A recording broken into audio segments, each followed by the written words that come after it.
Malam Lailatul Qadar. Apa itu malam Lailatul Qadar?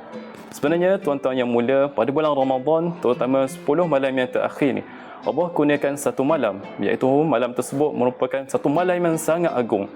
Malam yang Allah kurniakan kepada seluruh orang Islam dengan penuh kebaikan dan keampunan.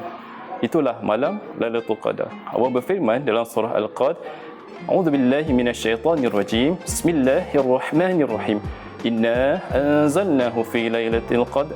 Lailatul qadri khairum min alfi syahr. Sungguhnya kami turun satu malam, iaitu malam Lailatul Qadar.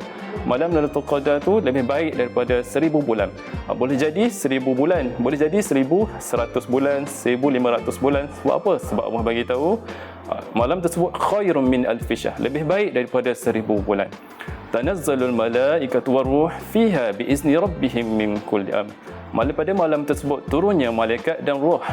Para ulama menyatakan bahawa perkataan roh itu bermaksud malaikat Jibril. Maksudnya selain daripada malaikat-malaikat yang lain, turunnya malaikat Jibril ke bumi untuk membawa kebaikan kepada sesiapa yang beramal pada malam tersebut. Oleh itu tuan-tuan, sangat rugi kalau kita tak dapat untuk mencari malam Lailatul Qadar. Para ulama ataupun ada juga dalam hadis Nabi Muhammad SAW menyebutkan bahawa apabila seseorang itu mendapat malam Lailatul Qadar, ada beberapa tanda, tuan-tuan. Yang pertama, pada malam tersebut suasananya sangat tenang, suasananya sangat aman.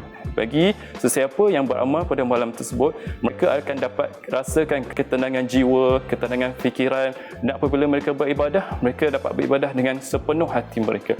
Seterusnya, apabila mereka bangun pada siang hari, mereka akan mendapati cahaya matahari pada waktu tersebut tidak terlalu terang dan tidak terlalu panas. Mudah kata, suasana pada masa tersebut sangat tenang, dengan suasana yang redup, suasana yang agak sejuk. Itulah tanda-tanda malam Lailatul Qadar. Jadi kita sama-sama tanya diri kita, tuan-tuan, adalah adakah malam Lailatul Qadar ni sudah lepas ataupun belum?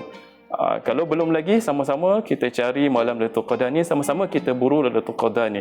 Semoga kita sama-sama tergolong dalam hamba-hamba Allah yang Allah anugerahkan malam dan yang lebih baik daripada 1000 bulan. Oleh itu, tuan-tuan, jom sama-sama kita cari malam Lailatul Qadar.